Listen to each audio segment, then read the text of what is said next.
Ross Hardy, InkJetCarts Technical Support. Welcome to Warehouse 2, and welcome to the Epson P800 refillable cart video.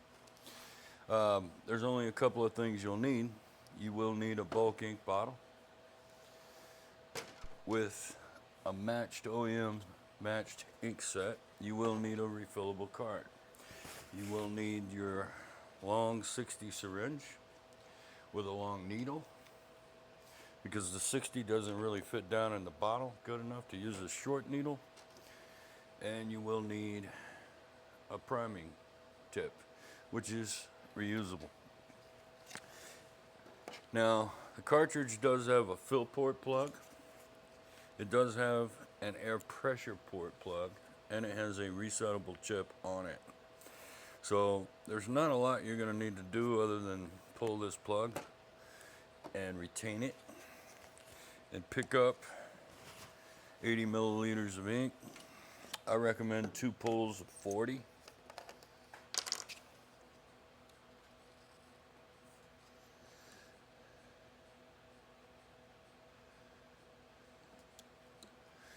And a paper towel.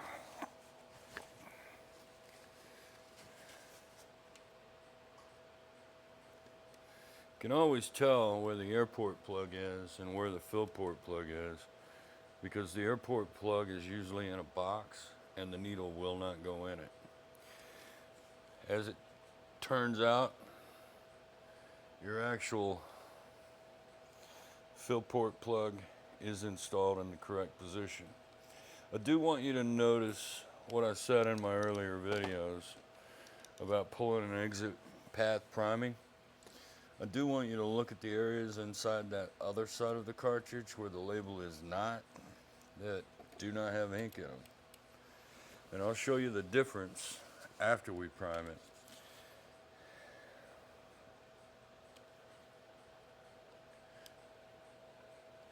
I do want to fill it up pretty much to the top.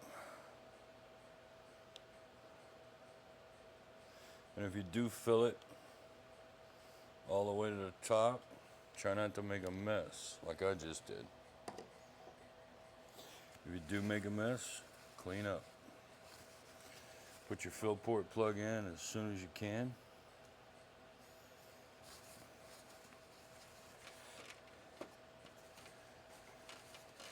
And then wipe up your mess.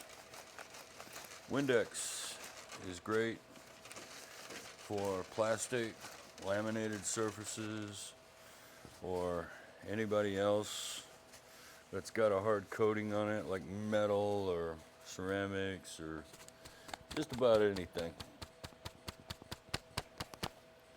However, on skin, you're going to be looking at warm soap and water and a Scotch-Brite pad. That's about the only thing I've found over the years that'll get pigmented inks off of you.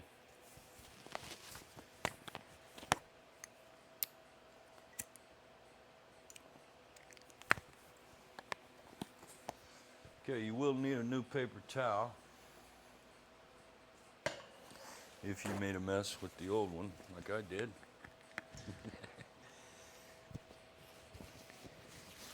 And then you're going to want to transfer that tip. You're going to want to take off the needle tip, and you're going to want to put it on the white tip.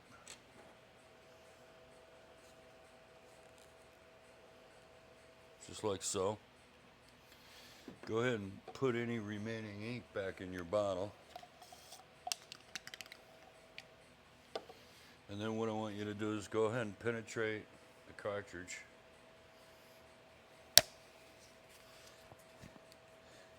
Push in fully.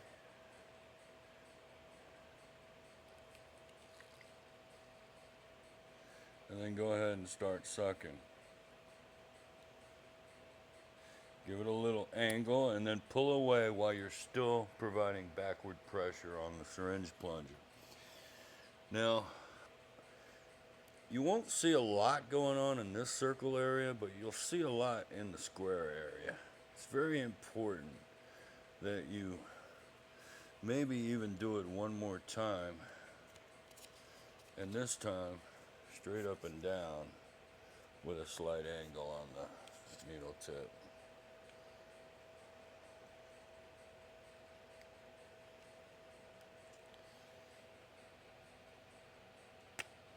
I'm even going to pull my fill plug now.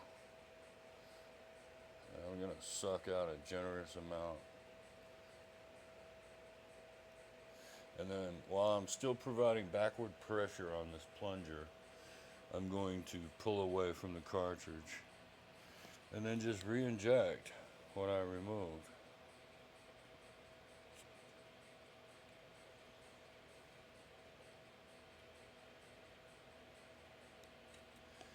And that's it.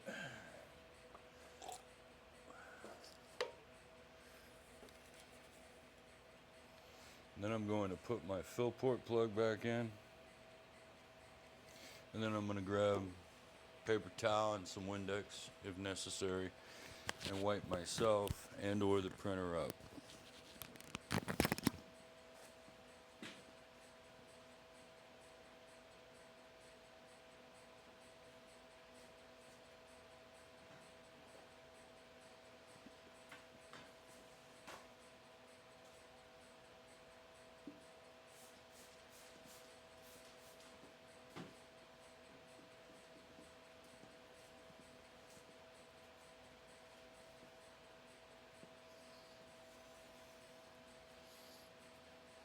Get everything off the cartridge. Then the last thing is to pull my air pressure plug and install the cartridge. And on the ink menu on the printer, you press it and it gives you the open ink cover. Wait until it opens, don't break the ink cover. And then we can remove yellow, install yellow, make sure it springs back out to the full lock position. Goes in farther and then it'll come back out to the lock position. And then we'll get a checking ink cartridge message. And if we go to ink levels, we'll see that yellow is displaying as full. I'm going to do the same thing to the other 8 positions. Going to deploy all of the refillables. Then we're going to print enough bar charts of 8 colors, 4 colors, and so on and so forth to make sure that we're seeing the new inks. Along the way, we'll even print some photos and make sure that we're not seeing any changes. I'll do the vivid magentas next and make sure there's no changes in vivid magenta from the K3 vivids, which I do not believe there is going to be. And what ink is remaining in the cartridges will go off to the lab and get analyzed, and we'll make darn sure that Ultrachrome HD is the same as Ultrachrome K3 Vivid. That's my suspicion so far. Just doing a little blot testing from the end of the cartridges, but we'll make sure. And that's how simple it is.